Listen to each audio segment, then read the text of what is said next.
actually from Brighton. Oh, yes, I'm one of you, but I've moved away. Oh, sad for you, I'm so sorry. I've moved away, I've moved to Somerset, so I have to talk like that now.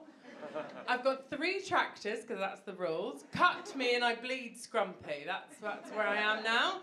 I love it in Somerset, but I have noticed something. There's this thing on your car, and this is like brand new information, so you might not know about this. There's this thing on your car called the full beam. Has anyone heard of this? So it's where your headlights go really, really big and blind the other person, and you drive down tiny little country lanes at 60 miles an hour, which seems like a health and safety nightmare, and you've got your full beam on, basically. It's just like the most terrifying thing, and I didn't realise my car had this, because where I'm from, in Brighton, we have lights. Street lights. We don't need full beam, we've got street lights. So I was driving down driving down this country lane the other day, and I didn't realise I don't know how to turn them on and off. So I've been flashing people, and I didn't realise that I've accidentally been inviting the locals dogging. So that's me, that's what I've been doing. So if anyone wants to join our club, we've got a mattress and a lay-by. It's lovely, very comfortable. So do we have any parents in? Fucking hell. Yeah, it's how I feel. I've got a 2-year-old. I'm so very tired. so tired. I've got a lot of makeup on. I've got a 2-year-old. He's great. I think I'll keep him. I like it. He's good. He's good. He's very funny. He's like got this latest thing, because he's learned to walk and stuff, but he hasn't just started walking. He's decided to just go straight to running and high kicking. So I'm like, he's either going to be the Moulin Rouge or a Nazi. Like him. Could go either way, couldn't he? He does that. I identify as Mein Führer. Okay. Terrible. I am bullied at home. It's fine. It's nice to be out. It's nice to be here. Please be nice to me. He's good. He's good. My husband is from South London. Way talks like that way. Cock and ears and whatnot. I can't understand what he says, so it's fine. So my husband, when I come home and he's spent the day with my husband, I open the door and my 2-year-old goes, "Hello, Mum!" And I'm like, "What, darling? Why does our son sound like a chimney sweep? Can you please put Radio 4 on and get him reading The Guardian immediately?" Awful. So yeah, he's really cute, but he's just at that stage where he's, what can I say? He's just a bit of a cunt. Just a little bit. I mean, we all do it, but he's really smashed it. I love it. But I had him via C-section, boop, out the top, whoop, as they say, out the sunroof, right. Lovely. Now, I thought it was a bit like the grabber at the end of the pier, you know, left a bit, right a bit. My husband's friend said, whatever you do, don't look over the curtain. Don't look over. And then as he was next to me, he was like stroking my hair really gently, being like, "It's okay, babe, it's okay." And then he sort of looked over, and the stroking got a bit more aggressive. He was like, "Oh my God, baby, you're right. You're right, baby. And you're right. You're right." And he described it, the magic of birth, right? He described it as them trying to pull a sofa out of a cat flap. If you can imagine. Oh, beautiful. The magic of birth. So we've named our son Bodhi, not after the spiritual Bodhi tree, but after Patrick Swayze in Point Break. Showing my age there. Only because my husband wouldn't let me call him Johnny Utah. Fine. So when he was born, the drug man, the man with drugs, my favourite man, when they lowered the curtain, because they were like, "Do you want to see your baby?" And I was like, "Sure, while I'm here, might as well. We've literally got nothing better to do." So they lowered the curtain and they show me about Bodhi, And the anaesthetist said, "Happy birthday, Bodhi." And I felt, oh, that's so sweet. But then I felt terrible because I hadn't got him a cake or anything. So sorry. But I did get him some poppers, like party poppers, not like... I'm aware he was born in Brighton, but like... Not those kind of poppers. Nobody needs a baby with a baggy arsehole.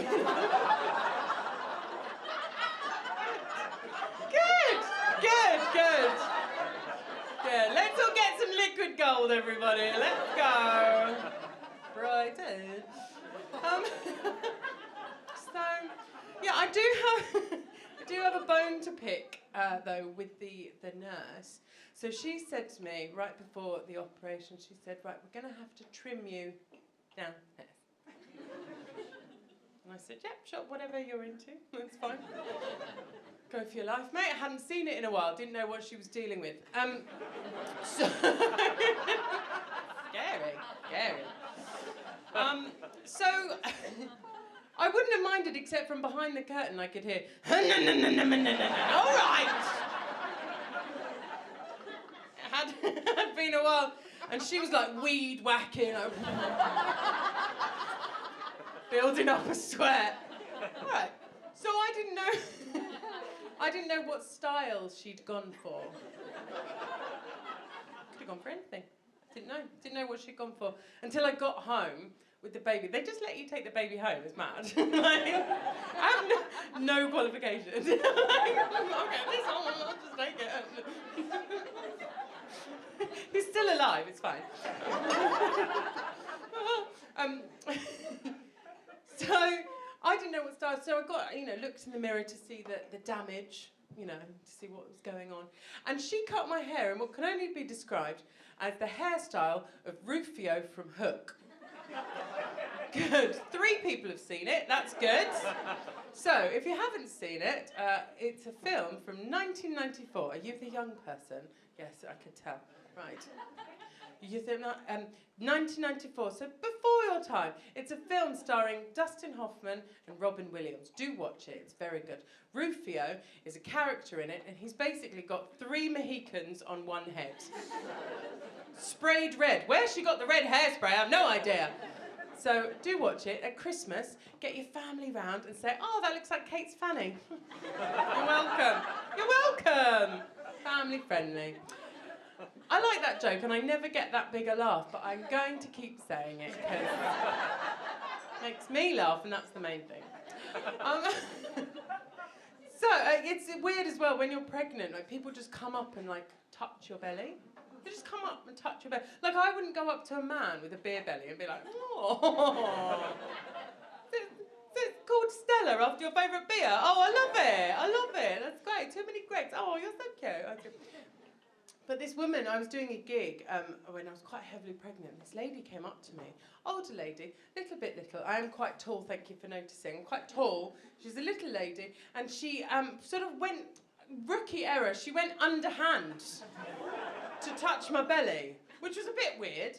And then we locked eyes, and I thought, well, it's been a while, so I leant into it.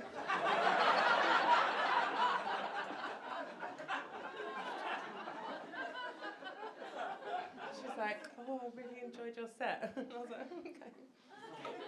Anyway, she's called Linda. She's got Bodhi tonight. She's great. We're in a throuple. She's great. Lives with us now. She's lovely. But I am married. My husband is a lovely, lovely man. He is a teeny tiny little man. He's not quite that big, but he's bigger than a burrower. Smaller than a hobbit. Loves potatoes. Likes going on adventures. Always looking for that one ring to rule them all. He loves anal. How we had a baby, I've no idea. But it's useful because it's useful having a pocket-sized husband because the baby can go on the front and the husband on the back. Go hiking, you can do anything. Rusk, anyone? Rusk? Useful. But I'm quite tall, so when we first started dating, whenever he was walking behind me, I always thought he was proposing. Like, yes, I do. And he's like, I'm just walking along, Kate. I'm sorry. So tiny. Bless him, bless him. But I was single for most of my 20s. By choice.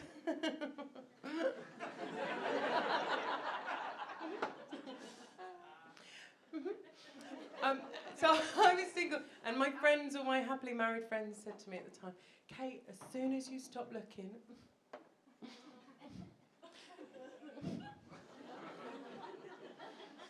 that is when you'll find it. So I bought some horse blinkers. Just to knock out those profiteroles, I was going to say. Not profiteroles. That's the wrong word, isn't it? Peripheral. Side vision, that one. So when my husband did approach me, he had to approach from the front so as not to startle me. Oh, with a flat palm and a sugar cube. Thank you very much. Then we did loads of ketamine and got a wibbly wobbly. He does like to ride me side saddle as well, but it's fine, I'm into it. You can read a book at the same time. Like, it's enjoyable. It's enjoyable. No idea how we got babies, man. So, yeah. When my husband and I, we've been together for a while now, and I love him to bits. I think I'll keep him.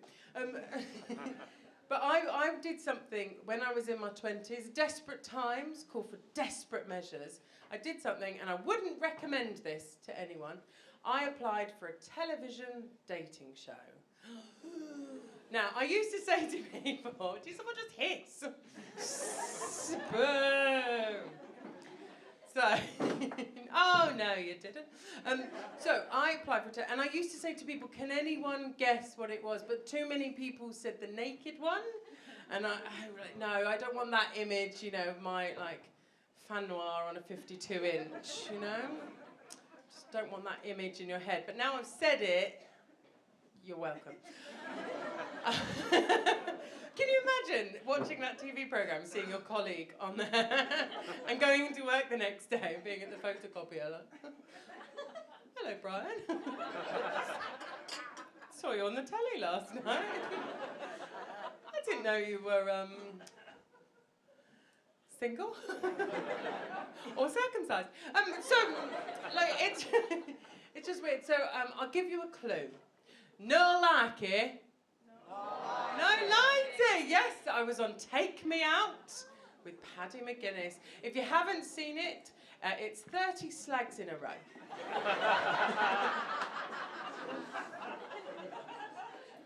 Tarts with hearts. There you go.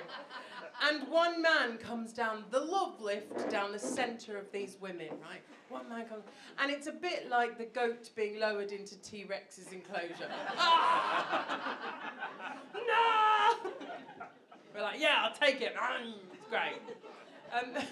And then if we fancy him, we turn our lights on, and if we don't, we turn them off, right? Very simple. Now, if there's any lights left on at the end, the man gets to choose who he wants to go on a date with. Like a smorgasbord of vagina, he gets to, oh, lovely, nom, nom, nom, nom, nom. Now, I was on 13 of 14 episodes, all right. It's nice to know Paddy McGuinness is in it. Hello. So 13 of 14. So my friends, when they watched it on telly, said they developed a drinking game that whenever my light got turned off, they had to down their drinks. But they had to stop playing because they got too drunk. Stop playing that game, did you? So, it did wonders for my self-esteem. So they always have a talent as well, don't they? I mean, I say talent, I use the term very loosely. Very loosely. There was one guy called Dave from Essex, and his talent was that he could balance a bench on his chin. You know those massive long benches that you get at primary school?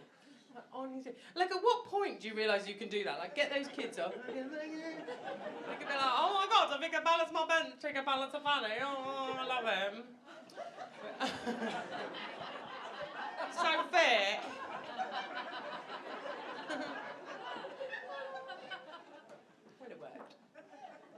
So there was one guy that came down the love lift. He was very, very sweet, like nice guy, but you know, not for me. And I thought I'd turn my light off, right? So I was turning around, watching the video behind me, and I heard all the lights going off, and it goes do do do do, and then the noise, it goes din din din din. Oh God, that's triggering. So if anyone's seen it, that's exactly what it sounds like. So there's the noise. And then Paddy McGuinness goes, "Congratulations, you got yourself a dirt." So it's like, he's in the room. That's amazing. And I was like, "Oh, that's nice. This little cute guy's got a date. Oh, that's nice. That's nice."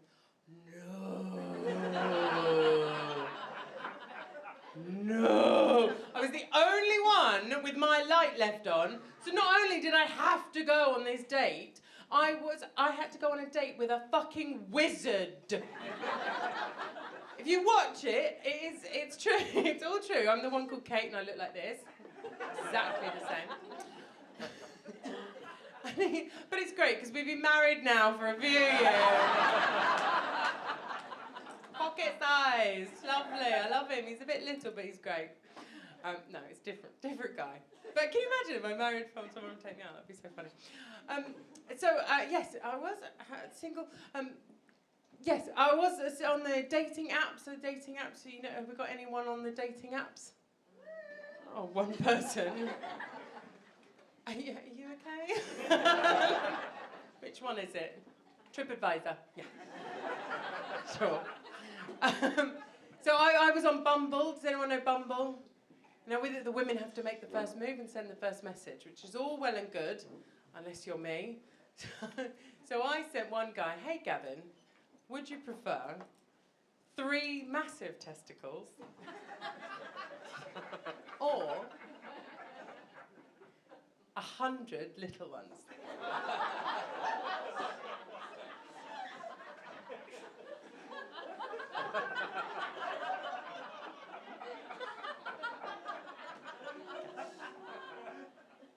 I guess we'll never know. Never replied. To Dean, I said, "Hey, Dean, here's a list of my favourite Deans in no particular order. Dean Kane." Not a bit dodge now, isn't it? But Dean Kane. Dean Gaffney from EastEnders. Rotting Dean. Weirdly, that only works here.